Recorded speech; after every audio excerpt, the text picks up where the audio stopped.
just enjoy coaching us. He's proud of us. Said no curfew tonight, but the bus leaving at 8 in the morning. So if you ain't on it, you ain't playing in the bowl. So I'm pretty sure everybody gonna be on that bus. Did he say that? Oh yeah, I ain't playing. He said that. Yo, what's up? It's Chris Simms. It's Chris Simms Unbuttoned. How you doing? How you living? It's Monday. It's Championship Monday. Right after I'm at home. We had a huge snowstorm. Connor Rogers and I are here. We're doing it on StreamYard, whatever the hell it's called. What's up, dude? How you doing? I'm chilling, man. Great championship weekend. Two totally different games. My goodness, it was wild. You'd think it was a different sport. How are you? Good weekend? Yeah, good weekend, no doubt about it. Like, incredible weekend. Awesome to sit in a Sunday and watch the football games, right? In a snowstorm, it was cozy. I mean, damn, big fire burning, having a drink, watching the game, right? I mean, it couldn't get any better than that. The first one I had all Sunday or all year like that, so that was awesome. Then, like, also, I got to tell you this before we break into the games, right? I had like a crazy Friday night, and that I had an experience that was like real special. I went to Nobu, right? You know Nobu in New York City. It's one of the great, sushi Japanese restaurants there is in the whole world. Big I baller spot. Big baller spot. That's right. That's what we were doing, and I'm there with my wife. And as the night goes, I notice there's somebody in a wheelchair behind me, sitting by me, right? I notice people are kind of staring a little bit at times over at that table, right? And I'm like, man, what's going on here? What's going on? And so the night keeps going. Now it's time. This table is finally going to get up and leave, right? And so some guy kind of puts the wheelchair right next to me as I'm sitting in this booth, and I'm like, okay, here it is. And it was Michael J. Fox, right? Michael J. Fox, which was like, to me, iconic, right? I mean, Michael J. Fox, I know I'm older than you and you're a young pup, but me growing up, I am prime Back to the Future, Right. right? I am prime Teen Wolf, right? All or Doc Hollywood. So I mean, for a guy that's 45 years old, he was like arguably the most famous person on the Right. planet, right up there with Michael Jordan, Michael Jackson, Madonna, like all those people, right? In that era. So he's sitting there. People are like, hey, Michael, we love you. And he turns and looks at me and all of a sudden just goes, oh, hey, it's nice to meet you. And he sticks out his hand and he starts to ask me about what I think of the games on Oh, Sunday, man. right? And like, no joke, Connor, like I'm kind of a nerd. I'm the dad that cries a little. I started to literally shed a tear. And I was like, what? I was like, I'm honored that you're asking me what's going to happen in the games tomorrow. Like I And you know lost who it. I am and want Right. to talk, and that's Exactly amazing right. feeling. Right. And for a special icon like that, right? And we know all the troubles and everything he's dealing with Parkinson's, and he's, of course, fighting the good fight there. He couldn't have been nicer. It was just an amazing experience. Like, one that I couldn't believe when the night was over. I kept going, I can't believe I was just with Michael That's J. so Fox. cool. I can't believe Michael J. Fox talked to me. So I just had to share that with you because yeah, like I said, that might have been a top five moment in Chris Sims' life right there. That's incredible. That's an awesome way to go into championship weekend as well. Definitely. Definitely. Especially, it's also one of those times where I'm sure you were looking, and you're like, I don't know if I'm going to say anything because a lot of people are saying like a hello to him and he's trying to leave. So the fact that he made it so easy for you by saying hi to you made that Yes. situation 50 times even better than it could have been. No doubt. I didn't want to be annoying, right? And my wife was nudging me, telling me not to stare.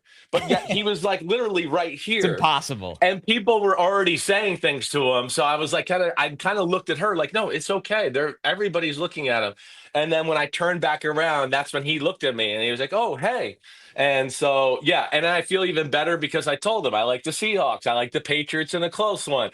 So now he might, hopefully he thinks I know what the hell I'm talking about. And the last thing I'll share that he said is he was like, he was disappointed. He's a Bears fan. He wanted to Okay. see Caleb Williams and the Bears, and that disappointed him. But, either way, a really, really special Friday night moment there for me. Well, I think the future is bright for his Bears, and good call on the games, Chris. You were on with both of these. Like I said at the top, two totally different games. Shout out to the homies in the comments. We're going to read a ton of your comments and opinions today as well. So shout out to everybody that snowed in with us on this Monday morning after championship weekend.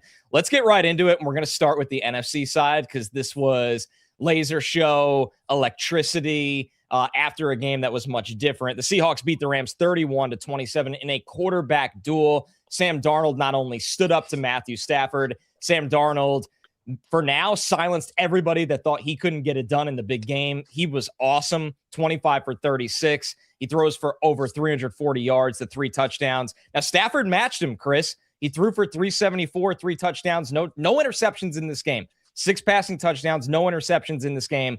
But it feels like, Chris, the story in this one was Darnold dealing with pressure and answering when he had to. No question. I mean, first off, a shootout. These are two good defenses. We've been talking and waxing poetically about how awesome the Seattle Seahawks defense is. But when you play each other for a third time during the year, do you know each other's tendencies, what you do? I feel like Seattle tried to change it up and play more man on the defensive side of the ball, something that you and I talked about last week, but it still didn't matter. They found their plays. But, there's no doubt the story is Sam Darnold. I mean, Sam Darnold, for what he's been through, for everybody talking about what a choke artist he is and he can't win a big game and he doesn't show up in big moments. And listen, Connor, it goes beyond just people like you and me and other people on TV talking like that. I can promise you, people throughout the league are a little bit like, man, Seattle's good, but I don't know, Sam Darnold in that kind of game and that kind of environment. I'm talking about marquee people in the NFL. That thought was still out there,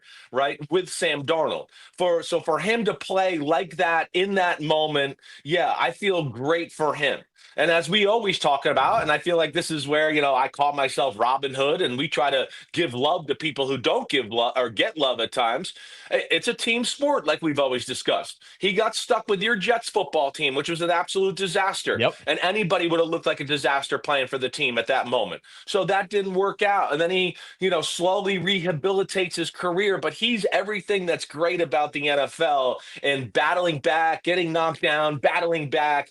And for him to get to the Super Bowl and play like that, yeah, that was really special. And I'm pumped that he kind of proved all the haters wrong yesterday. And to your point about the league, I mean, Darnold's contract he got this offseason only explains that further. When people hear, $100 million contract, their eyes might widen. That's not what it is. He got $55 million guaranteed for a starting quarterback in the NFL. That's not, we think this guy could be a top 10 quarterback. That's not, we think this guy can win us a Super Bowl. So he's proved everybody wrong and has probably almost outperformed expectations that the Seahawks had, especially Clint Kubiak, who is a guy that likes to be run heavy, help out his quarterback, work off play action. Right. And it's only taken Sam to you think of it, Chris, you just said the start. Awful with the Jets, and the Jets completely failed him. Not good with the Panthers. Sam Darnold goes to the School of Rehabilitation, which Shanahan hidden for a year, almost a redshirt year in the NFL. That doesn't really get discussed enough.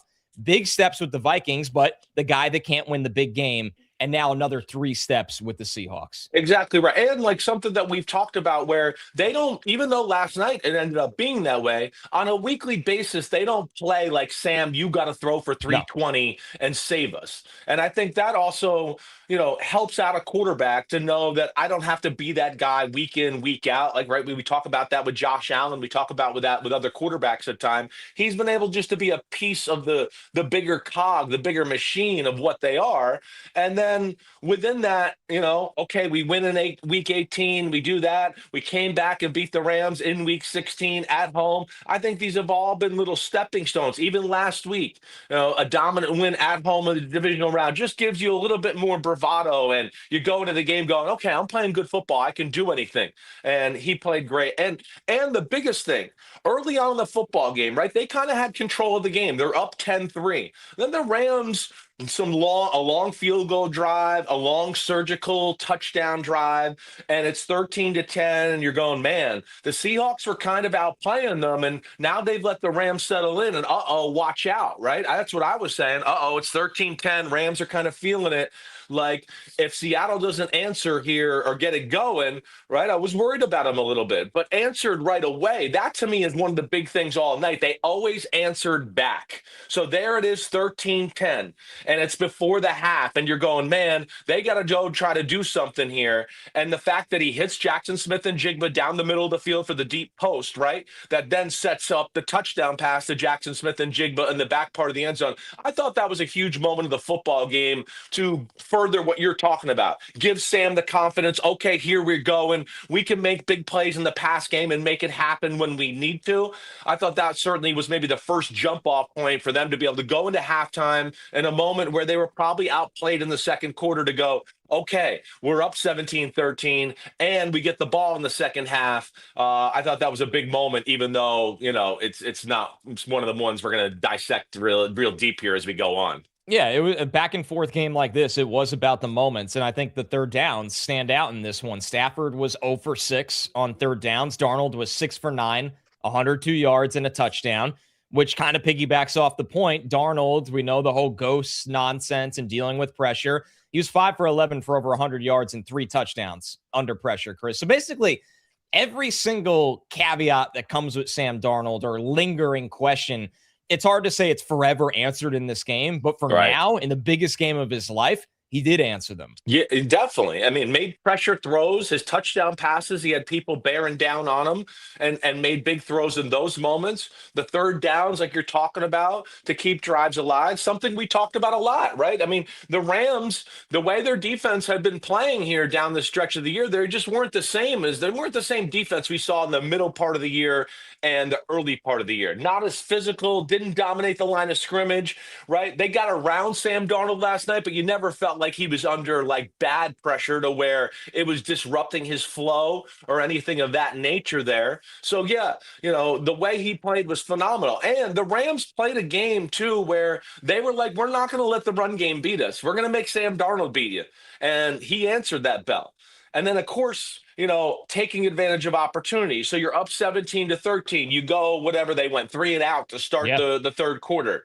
Then we have, back to the Rams, special teams woes, right? Here we go again. You are who you are. It's been an issue all year long. But again, even in that moment, how many times this year have we seen a team make a mistake like that, and then the other team doesn't capitalize, or they kick a field goal, and that other team gets to hang around and kind of still feel comfortable? No, they capitalize right away. Awesome game plan play by Clint Kubiak, kind of putting Bobo over here, I think knowing they would kick coverage to everybody else and leave him in a matchup one-on-one. And Sam Darnold, again, people in his face, throws a post down the middle, but makes the play you got to make if you want to win a championship game and go to the Super Bowl, and go up 24-13 and really put the Rams in a spot now where it's like, they're stressed. They're going to have to throw the ball a lot, and they're not going to be able to be real patient with Kyren Williams in the run game. The third quarter, Chris, was the quarter of mistakes, or going full Tropic Thunder. I mean, you had the Xavier Smith muff punt, which you just said led to a touchdown. But then at the end of the third quarter, you had the Tariq Woolen back-to-back play sequence that I don't know if there's as bad of a back-to-back play sequence in the league this year. Makes the breakup on 3rd and 12, taunts the sideline excessively. And when you watch the replay, you could see the ref kind of letting him do it for a little bit. And then it went on and on and on. And that's the rules in today's NFL. Love it or hate it, they're going to call it, of course. And then, as the Rams do, they went right after him on the bomb to Puka Nacua. Well, one, like, total Tropic Thunder moment by Tariq Woolen. And, we've seen the referees are letting guys jaw at each other and play a little physical brand of football. But, like, to what you're saying, he overdid it. I mean, he just overdid it. Like, I mean, how many things do you got to say? Do you need to go on their sideline and on their bench and say something too? I mean, he literally was on their sideline. So that was egregious. That was a really stupid moment. We just talked about moments that changed the football game. And like you said, I think you said it right. That game, that play and that penalty almost changed the game. It really did. It did change the game. There's no doubt about that, but it almost changed it in such a way that it cost Seattle the chance to win the football game. Total momentum. It's going to be 4th and 12. The Rams are going to have to punt the ball away, right? The Seahawks are going to be on, wait, we feel good. We've been moving the ball a little bit here as of late. So we got some confidence right now. And to have that penalty, yes. And then for the Rams to be so smart to go, oh, you know what? He's going to be mad now that he got that. So he's not going to want to let up anything. He's going to play over aggressive and be emotional, right? Right. As soon as the ball went in the air, I said to my son and my wife, I go, I bet you that was Tariq Woolen. I bet you they did double moved him because I've seen that. I've been on the field before where that guy makes that mistake and now he wants to make up for it so badly that he leaves the discipline of his rules of the defense and the double move and boom. And all of a sudden you're going, holy crap, they were in total control. And now we're going to be in a nail biter going down the stretch here. The only issue with taunting in general for me, Chris, not that one, because that one, once again, like you can see the ref staring at him, letting it go, is that with them enforcing this rule now, especially in these biggest games, there is a consistency aspect to it. Like, what is the line? I'm sure maybe they have outlined before the season 2 teams to teach the players, here's what the line is. But I've also seen somewhere a guy does one mini taunt throughout the year and they call it. So it feels like it is opening the door again. Not this one. Once again, I thought that was a fair call and I have no problem with it. But it opens the door again to putting more on the officials, where some officials might let things go longer while others will have absolutely no padding for it at all. Right. Well, and that's right. I think most playoff referees are going to have the cushion. Just cushion, let it go. It's an emotional moment. It's a big moment. It's a life-changing moment for these guys. You know, it's okay if they say a few things. But if you say a few things, yo, mofo, you guys, you can't do anything. And then it goes into, and kiss my butt and this and that. That's when they're like, okay, that's ridiculous. See you later. That's when you're going to get it, right? I'm trying not to swear because I know we're on YouTube Live and it's 10 a.m. on a Monday morning. But that's when it goes overboard. And, Tariq Woolen, as we know, who's got a lot of talent, but feels like he's been in and out of favor there in Seattle over the last few years. That was a big one, and it almost cost their butts the football game right there. Chris, when you played, would you like this rule being enforced, or would you like it the way it was, where you could basically do whatever the hell you want? No, I like it. I like it to be enforced a little bit like it was last night. Right. I think you have to allow some You got to allow some jawing and some things are going to be said. But when it just goes excessive and it goes, wait, okay, now it's 8 seconds later and we're still saying something to the sideline, I got no problem with how the referees handled that situation. But that almost bit the Seahawks back in the ass there, right there. So I think there's a couple more moments to get through with this game. I think the Sean McVay timeout is one that people will be talking about a lot, because it almost looked like McVay was not overwhelmed. I think it's unfair to say, but there was a lot happening in that moment where he doesn't know whether to challenge. It's hard to tell. It seems like the refs were almost kind of not warning him, but kind of warning him like, hey, I think so. Right? Is that I don't know what they're allowed to do and what they're not in that situation. But right. Like it seemed like it wouldn't have gone his way. It would have been on the field, the call. What did you think of the play in the situation? Because it just was a little messy. Obviously, you wonder, should he have just challenged it without calling the timeout? That's the number one thing our people were talking about after the game. Why not just challenge it instead of calling the timeout? Right. It was just a lot happening in a crazy, crazy moment. And it feels like McVay, who's really, really sharp in a lot of those situations, might have fumbled that one a little bit. I think so. I think he got stuck. I think there is a little bit of an inconsistency, too, about how the league and when they look at things and when 345 gets involved, right? So I think there's a little bit of that you got to give the coach a leeway, because he's probably like, wait, 345 already has got in our ear a few times and told us stuff. I would think they're going to look at this. This is a big moment here. So you're kind of waiting to see what happens there. They were a little late to show the replay on the telecast. So whoever Sean's listening to up in the booth, right, is going, I don't know. We haven't seen a great angle of it yet. So all that's going on. So he calls a timeout. Yeah, it's not the best, but it's not an egregious mistake. He was going to start using timeouts after the next play anyways, I would imagine. So, but at the same time, I think he got stuck a little bit thinking, wait, I've seen 345 at times readjust the spot, say we didn't get the first down. This one looked really close. What we saw on TV, if you really made me and put a gun to my head, I'd go, I don't think he got there to the first down, but I don't know if there was enough quite evidence to overturn it, right?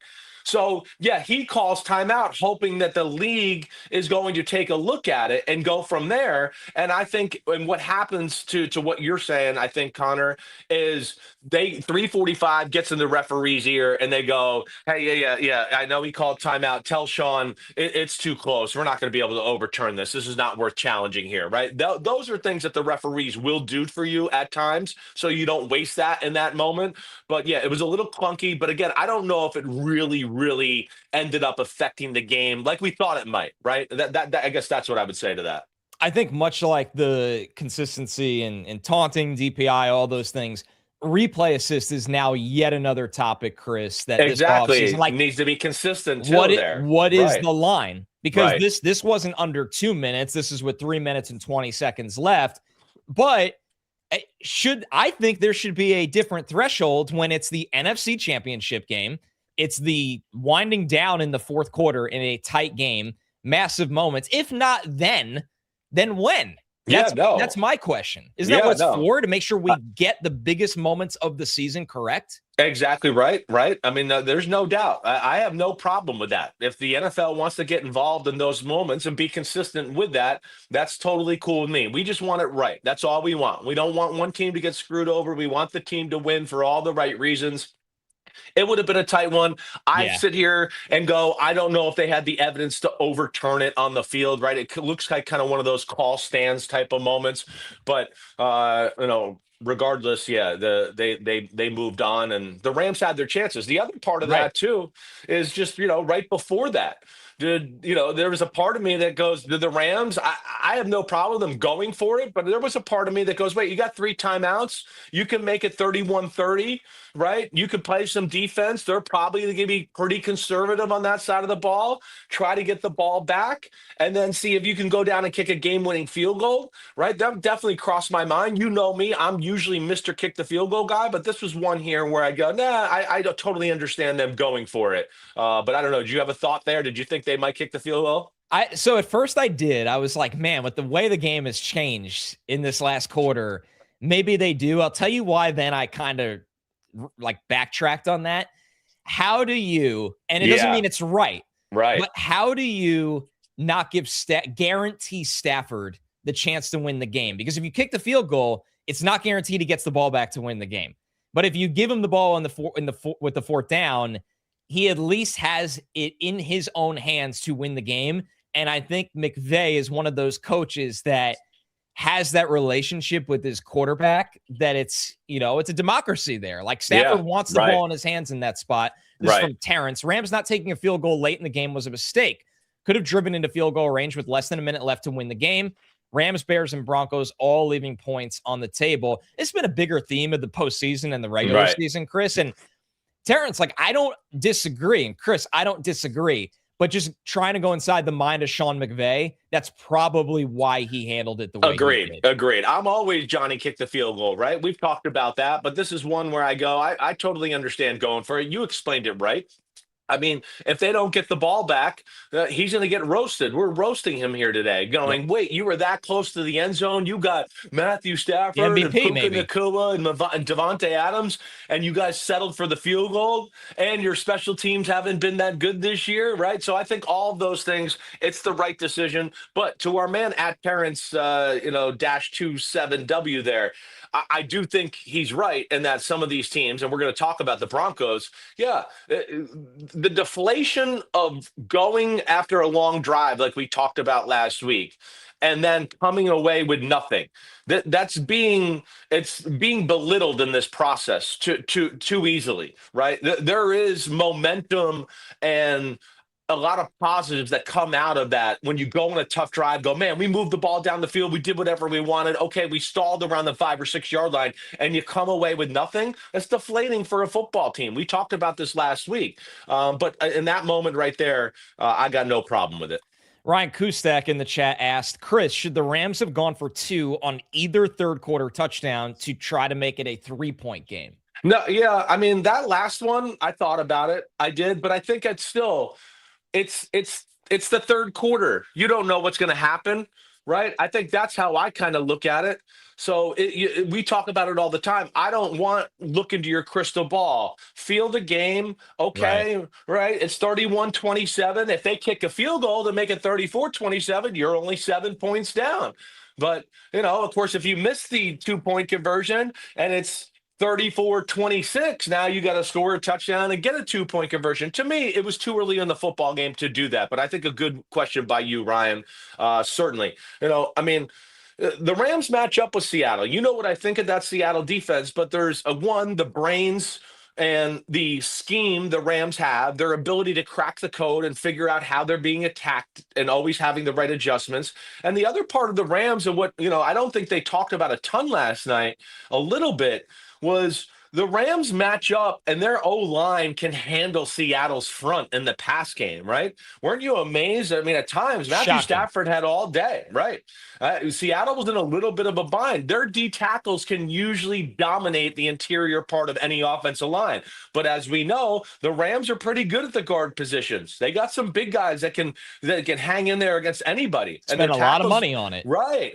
And their tackles aren't bad either. So that, to me, was another factor of the football game where, like we always talk about, it's a matchup league. The Rams, their offense, everything they do, I think is one of the harder matchups for Seattle in all of football. But that did surprise me how the Rams offensive line kind of held down the fort in the pass game for the majority of the night. Donnie Wahlberg said the mind of Sean McVay, a.k.a. protein powder and smelling salts, so he could stay up late making cool new play designs. Yeah, that's who he is. He's a psycho. That's what we always say. Psycho in a good way. McVay is that, and he had a lot of good play designs throughout the night, right? But, of course, the big fourth down stop and Devin Witherspoon being all over the tight end at the back of the end zone. I think them that's where – I think, right? We talked about on our podcast last week, breaking the game down, going, Seattle can't play as much zone as they did the first in the second matchup when he threw for 450 yards. They tried to play more man in this matchup, but at the same time, within playing man,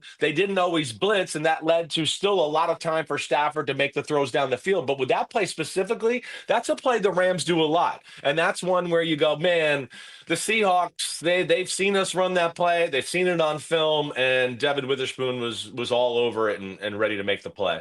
Yeah, in the second half of this game, pretty balanced from Seattle overall, although the coverage they ran 35% of the time, Chris, cover 6.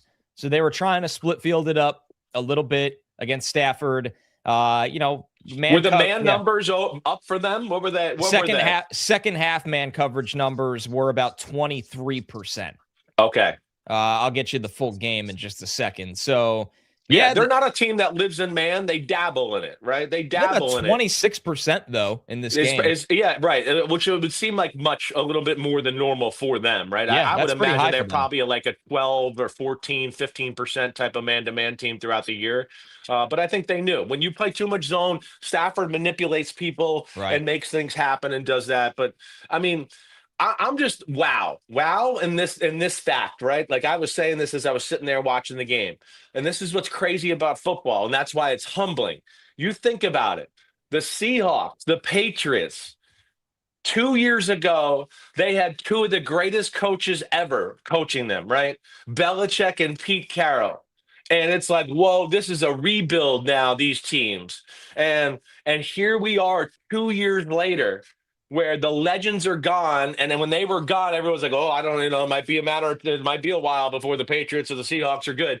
Here we are 2 years later, a coach in Mike McDonald, who's in year 2, and Vrabel in year 1, for them to go to the Super Bowl, I'm amazed by that. I really am. That's special. It really is special. I think it speaks to the organizations themselves, ownership, right? GMs, all of that.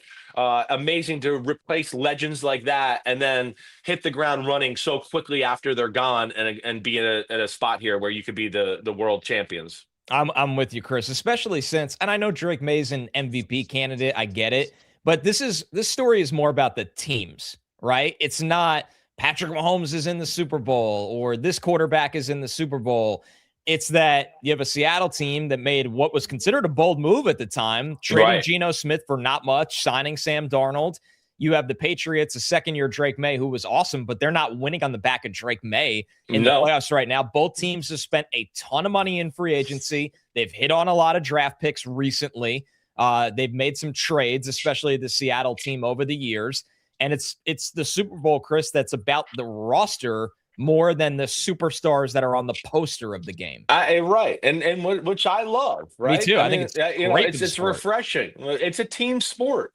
And even these superstar quarterbacks that we have seen get there and the game gets framed that way, they've had great teams behind them to support them as well. So yeah, hopefully, these are two teams that I don't think are going anywhere anytime soon. They're both young. They have young nucleuses. They got young, energetic head coaches.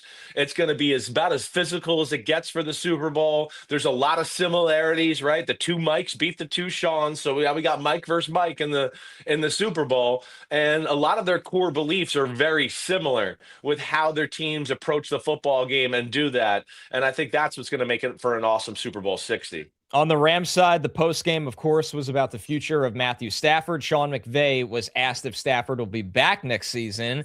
Sean McVay, who usually doesn't get too testy, did not love this question. I mean, if he still wants to play, what the hell kind of question is that? You have to ask him. We've been totally present.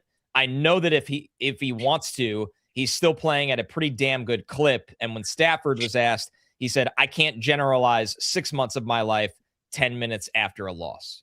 Yeah. I understand the question. It's going to be asked. I mean, we know that last year, Matthew Stafford, he left it up in the air a little at the end of the year, whether he was going to continue to play and do that, right?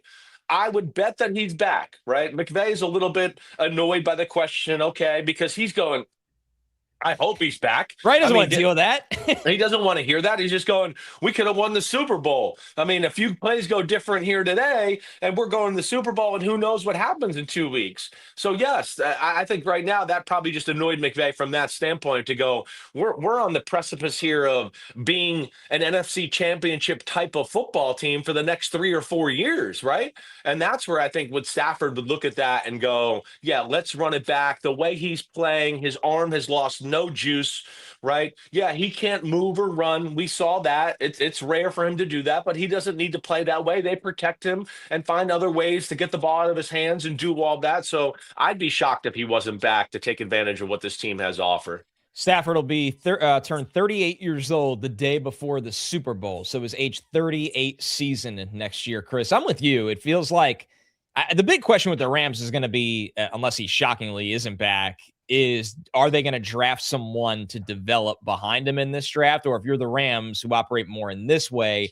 keep flooring it on the roster and get as much premium talent as you can to try to win a Super Bowl and cross that bridge at quarterback when you have to get there. I think so. I think that's what you do. You cross that bridge. If you had a real good feeling that this was it and Stafford didn't play great this year and you're just going, man, the proof's in the pudding. It's coming to an end here, right? Which we don't see right now. No. But if that was the case, I'd go, yeah, they might have to draft a quarterback and maybe he sits behind Stafford for 1 year, or they find a bridge quarterback, whatever, and he sits behind that.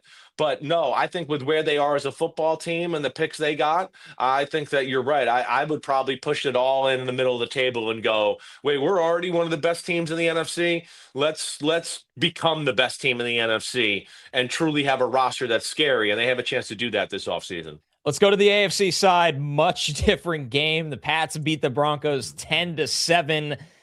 This game really turned into all about the weather. In the second half, Denver's offense completely stifled. In the first half, 7 drives, 149 yards, 10 first downs. If you told somebody with Jarrett Stidham playing his first game of the year that that's what they had in the first half, you'd probably shrug your shoulders and say, okay, we can live with that with the way we play with our defense. The second half, Chris, 5 drives, 32 yards, 1 first down. They just had, and Vrabel knew it. They would just go run, punt with a punter that didn't have a great day. Run, punt. And Denver they just couldn't really even come close. The weather became crazy, right? The weather became crazy. I've lived in Denver. I've been there. I mean, you're literally in the middle of a snowstorm that's going across the Rocky Mountains, right? That's what it was. So being able to throw the football, keep your footing, be able to do all the things you want to do in the passing game, like no chance, no way you're going to do it in that type of elements. I mean, it was literally blizzard-like conditions. So I get that. But as you sat there and watched the game, right, you're sitting there going, this game's unfolding. It's more like a Vrabel game than a Sean Payton game, That's right? That's kind of what I kept saying. Like this is a Vrabel game. Hard hitting snow. We're going to manage the game. We're going to manage field position. We're going to play that way. We're not going to panic and, go forward or kick some long field goal. If we got to punt it and play field position that way, I think that's what was, awesome to me. But yes, as the game went on, I went, the Patriots are going to feel real good about playing like this right now. They're not going to be uncomfortable. So that jumped out to me in a big way. Just that, it felt like more of a Vrabel game than a Sean Payton game. Jared Stidham did some good things. We know that, right? But also we saw a guy that made his first start of the year. I mean, period.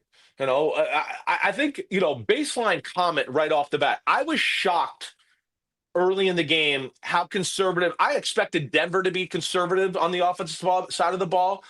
They were even more conservative than I thought they would be. But I was shocked with New England, too.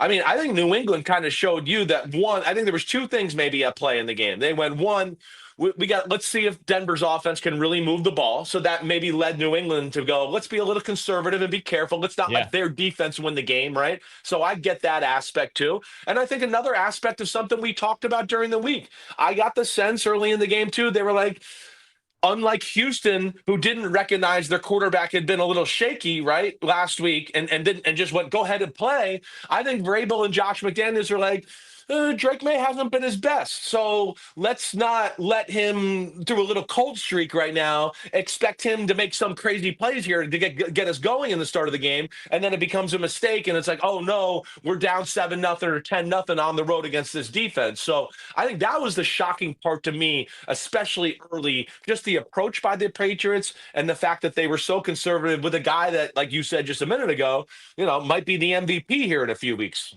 I thought so too. And I think the thing everybody will look back because of how New England kind of came out slowly on offense in this game is Sean Payton going for it on fourth down. And I don't think this is a Monday morning quarterbacking moment, especially for you, Chris, because you've talked about this all year with various coaches.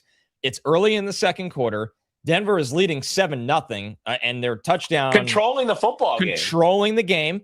It's 4th and 1 on the New England 14. Now, you could say a lot of different things about New England at the point of this game, but they're still tough to get a yard against with their front and the style they play. They try to set up a pass to R.J. Harvey. Stidham's under pressure right away. Forget the play call and everything in that moment, Chris. What did you think of just passing on 10-0 is fully controlling the game? Like Drake May then has to start dropping back and actually throwing the ball and more asked of him.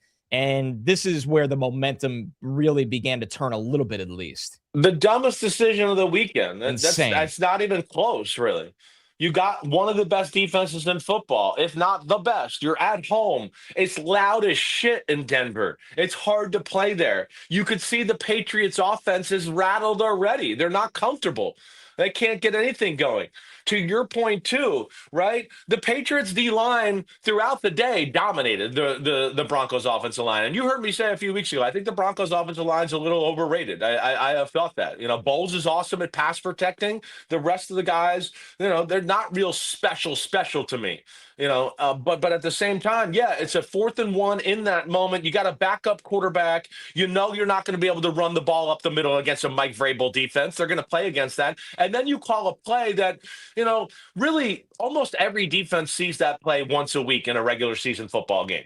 You might call it flow pass. In my offense with John Gruden, that would have been fake 15 bim, naked right halfback slide. That's the play they ran, which is like a staple. It's one of the first plays a lot of offenses put in the first week of training camp. So for me, a little bit, I was like, what? Like, you thought that play was going to get Mike Vrabel's defense? Like, you didn't think they were going to be ready for that one? That's what. So I was a little disappointed in just the play itself, and then hugely disappointed that they went for it to go, all together. Just make it 10-0. Right. Put the pressure on the Patriots, who were feeling it at that moment. And of course, they come away with nothing, and it kind of felt like like the momentum kind of changed from that point on to where the Patriots feel like they kind of woke up a little bit. And I don't want to say controlled the game, but certainly felt like they were in a better position from that point on. Well, when you got to halftime, you were like, wow, that game kind of started to turn in a moment. You had a horrible moment from Stidham with the fumble that was an attempted shovel, ends up being a backwards pass. The whistle's blown in the moment, but it ends up being a fumble after review. I mean, under pressure, Stidham couldn't do anything. He was 1 for 10. He threw for 4 yards under pressure. He took 3 sacks and threw the interception, as we all know. But that fumble, a New England offense that really couldn't move, Chris, it kind of gifted them a touchdown. Self-inflicted, like the Denver Broncos are going to wake up today and go, damn, we lost the game. Stuff that we can control. Like, not like stuff that, oh, wow, they're great, they did it. Stuff that's basic stuff about football. Kick a field goal, go up 10-0. It's a screen pass. It's not there. How many times do we have to pump before we just go throw it away, throw it at his feet? Like, what were we doing? Right. Take a sack, go down, anything other than what he did, which was try to throw it at the last second with somebody about to hit you. Right. And then, push it. It was clearly backwards. It was clearly a mistake that they blew the whistle. It should have been a touchdown. You saw Vrabel sitting there going, why the hell did you blow the whistle? Because, I mean, first off, you talk about inconsistency like we always talk about. What do we see? 5 plays in every game where they don't blow the whistle and everybody runs down the field like it's a live ball and they let it go, right? And then here in the championship game, that's when we're not going to do it. That made me want to pull my hair out. But, yeah, those were 2 major self-inflicted moments by the Denver Broncos that they're going to be kicking themselves today, and certainly lost control of the game right there in that moment because, like you said, it's the end of the half. The Patriots haven't done anything. You give them the short field. The weather's about to turn. They're not going to be able to do anything. If you got to halftime up 10-0 or 10-3, you might have won the you might be going to the Super Bowl. Right. Plain and simple. Right. That's it. If you go to halftime 10-0 with the weather that's coming in, you're going to the Super Bowl with the Denver Broncos, and that's where Sean Payton's probably going to throw up at least 3 times today. Do you think they were bracing for that kind of change? I mean, it is Denver. Right. We knew a snowstorm was passing through this country at some point, but I guess in the moment of a game, it's got to be hard to think like, the fourth quarter, there might be no points because we're getting a blizzard. Boy, and we all know weather, right? I mean, weather, especially this day and age, it's like, it's 100% gonna snow. And you get nothing. And then like 5 hours later, it's like, it's sunny and beautiful. So yeah, I think it's hard to play the game as if you know exactly how bad the weather's going to be when you come back out after the halftime break, right? I think that's the big thing there. And it's unfortunate for them because it was hard to push the envelope.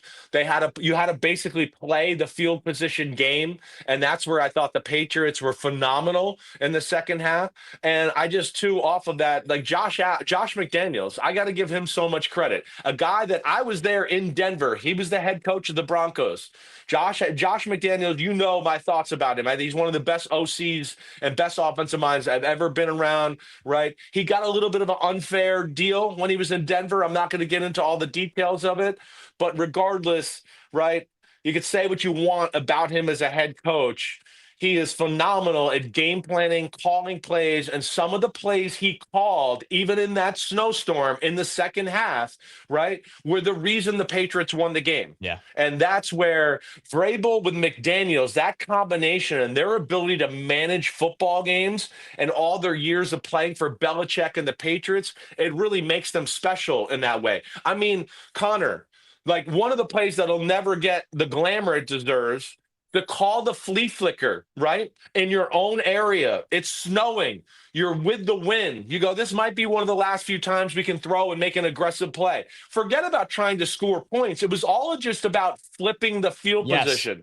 And to me, that was one of the calls of the game, right? Late third quarter. I know it was late third quarter, but it did flip field position, and it kept Denver pinned in their own area to where it seemed like, man, between this weather and the way their defense is playing, we're never going to get close to scoring. And I thought little things like that and how they stayed patient with the run game and Ramondre Stevenson and all that were phenomenal. And, a lot of props to Josh McDaniels. The running backs held in check in this game. Now, on the New England side, to be fair to them, averaging 2.7 yards per carry on 28 rushes, they were trying to grind out the clock in this game, and Denver understandably was selling out against the run. Denver's side, more of the same, Chris, that they don't have a great run game for a team that should be built on running the ball. And when you're starting a backup quarterback, it's even harder to develop the run, but 19 rushing attempts, 55 yards, under 3 yards per carry. The best rushing threat in this game, Chris, was Drake May. Exactly. 10 carries, 65 yards, 6 first downs was the key, and of course the one that sealed it. That's right. His legs are a huge part of it. I mean, if you're going to talk about the 3 or 4 or 5 keys to the football game, right? We talked about not kicking the field goal, the turnover, right? The ability of the Patriots to dominate the line of scrimmage, especially on the defensive side of the ball, and not allow the Broncos to run the ball at all, really. And then I think you couple that with, and Drake May, even though he didn't pair it up in the passing game and it was a little shaky, his plays with the legs and all of that were the difference in the football game. And that play at the end, I'm glad you brought it up. That bootleg play at the end where Denver, and we've talked about, they can be a little too over aggressive at times. And there they were going to smush the run. Yeah. We're not going to let them get any yards, right? We're going to end this right here. And to have the bootleg called off of it and him having the speed to turn the corner, call the game right there. Phenomenal job by Josh McDaniels. New England, a lot of great, obviously, for them in this turnaround season. I think a big storyline, though, going into the Super Bowl, Chris, is going to continue to be the play of the rookie left tackle, Will Campbell, who you brought up. The Rams did a hell of a job protecting Matthew Stafford against the Seahawks, and not a lot of teams have been able to do that against Seattle this year. It's going to be fascinating to see if New England can try to replicate that, because Will Campbell right now, 5 pressures allowed in this game. He's allowed 15 quarterback pressures in the playoffs. That's the most of any offensive line. 7 of them have been quick pressures, basically immediate losses, especially you think of the one him trying to kind of cut block and he falls. Right. This is going to be a big story for New England because Seattle, man, like you're going to see waves of different kinds of players, and Drake May has been under duress this entire postseason. Yeah, I mean, I love the Patriots, and they embody, Northeast football, right? Physical, detailed. We're going to just do what we got to do to win a football game. That's kind of what the Patriots are. But they got to be a little concerned with how their offense is functioning going to the playoffs, right? It's rare. And, I don't think I can make it more apparent of how much I respect the Patriots and all they do. And I know I've been one that's questioned their schedule a little this year, but I mean, I'm not surprised they were in the playoffs. I know what these people are all about there up in New England and the Kraft family and how special they are. But it's rare that you go to the Super Bowl and you have 3 games in a row where you go, oh, the offense was just okay in all 3 games. I mean, not even really okay, probably a little below average okay, right? I mean, the Chargers game certainly wasn't anything special. We know Houston was a struggle last week, and then yesterday was a struggle, one, because of the defense they were playing and because of the elements. But yes, the Will Campbell thing is concerning. Now, the positive thing is that at least the edge guys with Seattle are not the same as the Denver edge guys or the Houston edge guys, right? It's going to be more about the interior part of the O-line, and I think there's less questions in that part of the Patriots O-line than Will Campbell on the outside, like you're talking about, Connor. Patriots, first team in NFL history to go 9-0 on the road. Obviously, a lot of the talk has been about the path there, but the bottom line is they have a chance to hold up the Lombardi Trophy. So here's where the schedule talk comes from, Chris. Yeah. They have the easiest regular season schedule since the 1999 Rams. Justin Herbert, of course, without an offensive line, it was backups. C.J. Stroud with no Nico Collins. I don't love that one because I think Stroud was just awful. And then, of course, Jarrett Stidham. That's the bigger one, playing against Jarrett Stidham. I think it's hard to just take away everything from New England because they know how to play the way that gets them to the finish line against these teams. Now it's just the biggest question is, can you do that against Seattle? You could do that against CJ Stroud. You could do that against Jarrett Stidham. And you shouldn't take away credit from them for doing that. That's not fair. But like you just hinted at, Chris, now we have a Super Bowl where Seattle's favored by 4.5 points. The point total is 46.5. Can they find that gear on offense that they haven't had in the playoffs? Or can they make Seattle play the way that they play? Yeah, I know. I think all we're trying to say is it realistic to think you can go and win the Super Bowl against a team like Seattle with the offense playing the way it has played the last 3 weeks. That's what we're questioning. Right. I'm not questioning anything else about this organization. And to your point, I think you said it right. Like, they don't give a shit about how it looks. They're like old school New England. I mean, think about Bill Belichick when they played the Rams in the last Super Bowl. He's like, all right, it's got to be 13-3. That's just the way it'll be. I don't care that everybody at home is going to be like, this is boring. This isn't good, right? He's just going to do what he has to do to win the football game. And that's what Vrabel is special, because they're game plan specific, like we always talk about. They wipe away the noise and they just go, wait, this is what we have to do to win today. And all we care is how we win. It doesn't need to be 35-22 or anything like that. And they'll have that same approach. And I would expect with 2 weeks of game planning and everything like that, that they'll get back on track and find a few good ways to attack down the football field here. But yeah, there's some questions about them. Certainly. I get that. But would I sit here, Connor, to the other thing you said and go, is it crazy to think that the Patriots defense can slow down the Seahawks and make this an ugly 17-13 type of football game, right? Because the Seahawks are also going to be like, we're comfortable in that game too. We're cool with that. We got no problem, right? So, I mean, would that be shocking to see? Absolutely not. I mean, we could be sitting there Super Bowl Sunday in a few weeks there out in San Francisco, where maybe some of the country is going, oh, I wish there were more points. I'm going to be sitting there going, man, this is awesome. You got to manage every situation, and it's physical as hell. And if you make one mistake, you might lose the game. Like Sean Payton. That's the kind of game they were in yesterday. And he decided, the hell with it. I'm going to roll the dice right here. I can't win the game right here, but I can lose it. And like we always say, and that was a moment where it felt like they lost the game. It's been a redemption tour for Sam Darnold, but what a storyline going into the Super Bowl, Chris. The ghost game was against the New England Patriots. Full circle. Sam Darnold was 11 for 32 for 86 yards. He didn't throw a touchdown. He threw 4 picks. The Jets lost 33-0 to New England, where the cameras caught him saying, I'm seeing ghosts right now. How different things are. Flash forward from 2019 to 2026. Sam Darnold has a chance to beat New England in the Super Bowl to officially put that clip to bed forever. Yeah, no, it's an amazing story. It's an amazing story by all of it. I mean, all of it was, whether you talk about the coaches, a second-year quarterback going to the Super Bowl. I mean, they just got out of the Belichick and Brady era, and it's like, oh, yeah, no big deal, right? That's where I just can't say enough about the Kraft family, the Patriots organization, all these Super Bowls they've gone to. They have shown why they really are the marquee organization in the sport. There's no denying it. Me as a New York Giant fan and as a New Yorker, I don't like saying that, right? But if we're going to keep it real, there's no doubt that the shining beacon of the NFL is the New England Patriots organization and what they've done. And yeah, it's going to be cool to see them and Sam Darnold going at it here in a few weeks. I'll be pumped to be there. One last thing, because I don't want to go through this whole show without mentioning, got to give love to Kenneth Walker. He has found his best football right now at the absolute peak time, going into a free agency season, by the way. Even yesterday, when the ground game was just okay, Chris, he gets it done through the air. And this is someone that it feels like every time we get excited about Kenneth Walker, it's, oh, he gets hurt, or, oh, he's sharing touches, or Zach Charbonnet scoring his touchdowns. And right now, it's just full steam ahead for the Seattle running back.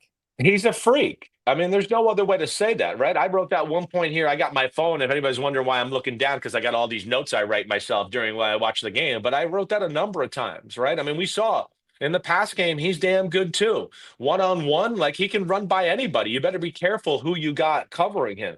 But phenomenal player. It's great to see. Those are the stories we root for. A guy that we know is talented, loves the sport, but has dealt with some bad injuries, some bad luck. And everybody, I think, the last month has seen how awesome he is. Definitely. This Seahawks team, this Patriots team, that's what's cool about them. And I think you said it right. It's not about the quarterback. It's not about any one guy. It's really the team. And I think that's, pretty special this day and age, where we always try to frame it about the quarterbacks or a few superstars all the time. I mean, Sam Darnold is going to a Super Bowl before Baker Mayfield, before Lamar Jackson, before Josh Allen, all those people in his draft class where everybody thought he was a bust. And he's saying, up yours, everybody. Look at me. That's about as cool as it gets. All right. That's it for us After championship weekend.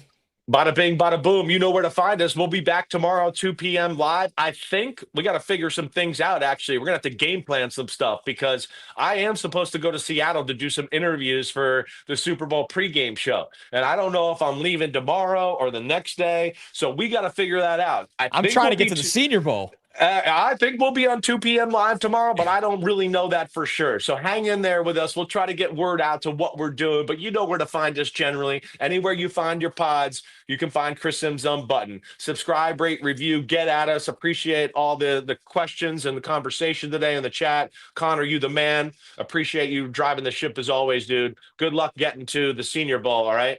Get to work. Thanks, so you can start telling me about the draft a little bit. All right, do something here, okay? I'm trying to help somehow, Chris. I'm doing everything I can. You're carrying right now. All right, everybody, be good. Have a safe day, and we'll see you tomorrow on Chris Simms Unbuttoned.